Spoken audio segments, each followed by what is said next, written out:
Hello everyone, welcome back to logical approach by K square. जैसा कि आप जानते हैं कि मैंने एक सीरीज चला रखी है जिसमें क्लास 10th मैथमेटिक्स जो एनसीईआरटी की जो बुक है उसकी एक्सरसाइज में 13.2 को करा रहा हूं। इसी क्रम में मैं पहुंचा हूं क्वेश्चन नंबर 4 पे। तो आइए क्वेश्चन नंबर 4 को लेते हैं। एक कलमदान घनाभ के आकार की एक लकड़ी से बना है जिसमें कलम रखने के लिए 4 शंक्वाकार गड्ढे बने हैं। घनाभ की बीमाएं 15 centimetre bye 10 centimetre bye 3.5 centimetre है। प्रत्येक गड्ढे की त्रिज्या 0.5 सेंटीमीटर है और गहराई 1.4 सेंटीमीटर है। पूरे कलमदान में लकड़ी का आयतन ज्ञात करें। तो यहाँ पर मुझे आयतन की बात कर रहा है। तो सबसे पहले हम क्या कर लेते हैं, जो घनाभ के आकार की लकड़ी का दे रखा है ना कलमदान, तो जो घनाभ है उसका आयतन निकाल लेते हैं। ठीक है, तो घनाभ का आयतन, घनाभ का जो आयतन होगा V1 वो होगा L into B into H. घनाभ का आयतन का फॉर्मूला आपको मालूम है, L into B into H. ठीक हो गया।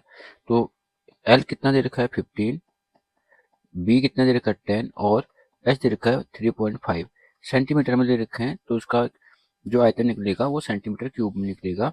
तो इसको मल्टीप्लाई करके मिल रहा है मेरे को 525 सेंटीमीटर क्यूब। आई होप आपको यहाँ तक क्वेश्चन समझ आ गया होगा। आइए फिर से क्वेश्चन की तरफ रुख करते हैं, समझते हैं। देखो, जो यहाँ पे जो कलमदान है ना वो कैसे बनाया गया है।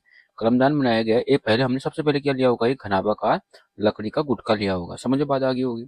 घनाभ के आकार का क्या लिया, लकड़ी का गुटका लिया। तो गुटका लेने का मतलब क्या है, यहाँ पर हमने उसका आयतन निकालना है। तो आयतन मैंने निकाल लिया।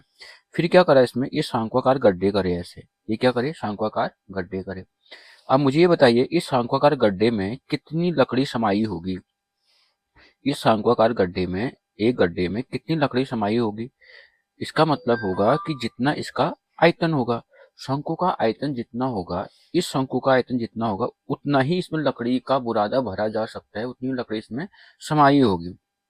इसका मतलब ये हुआ, जब इस कलमदान को बनाया गया होगा तो ये शंकु से, हर एक शंकु से क्या निकाला होगा, लकड़ी बाहर निकाली होगी और वो लकड़ी कितनी होगी, उसके आयतन के बराबर होगी। इसका मतलब मुझे यहाँ पर क्या करना है, शंकु का आयतन निकालना है। तो आइए शंकु के बारे में क्या क्या चीजें दे रखी हैं उसको लिख लेते हैं। शंकु की ऊंचाई जो दे रखी है, यहाँ पर गहराई बोल रखा है आपको क्वेश्चन में, क्या कह रखा है यहाँ पर, गहराई बोल रखा है, तो गहराई लिख लेते हैं। शंकु की गहराई, नीचे से देखेंगे तो ऊंचाई हो जाएगी, ऊपर से देखेंगे तो गहराई हो जाएगी। इसी को ऊंचाई भी लिख सकते हैं। नीचे से देखने पर ऊंचाई, इसको हम कैपिटल एस से डिनोट कर रहे हैं, वो दे रखा है 1.4 सेंटीमीटर। ठीक है।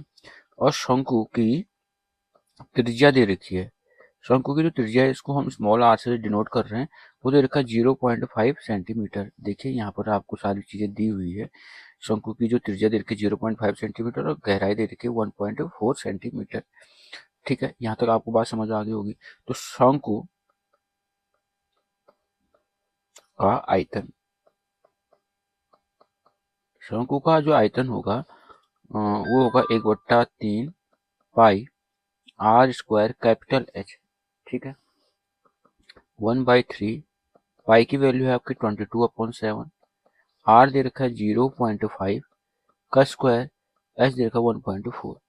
इसको लिख लेते हैं 1/3 मल्टीप्लाई 22/7 मल्टीप्लाई 0.5 मल्टीप्लाई 0.5 मल्टीप्लाई 1.4। हम क्या कर लेते हैं, जो न्यूमरेटर में जो दशमलव है उसको हटाने की कोशिश करते हैं।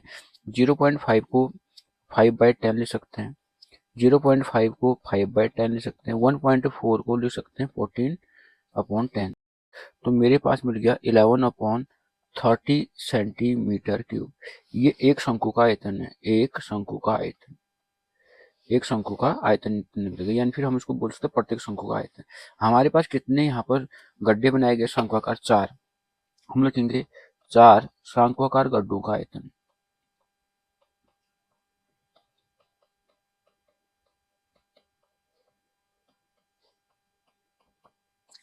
4 शंक्वाकार गड्ढों का आयतन V2 लिख लेते हैं, वो होगा 4 गुना एक शंकु का आयतन।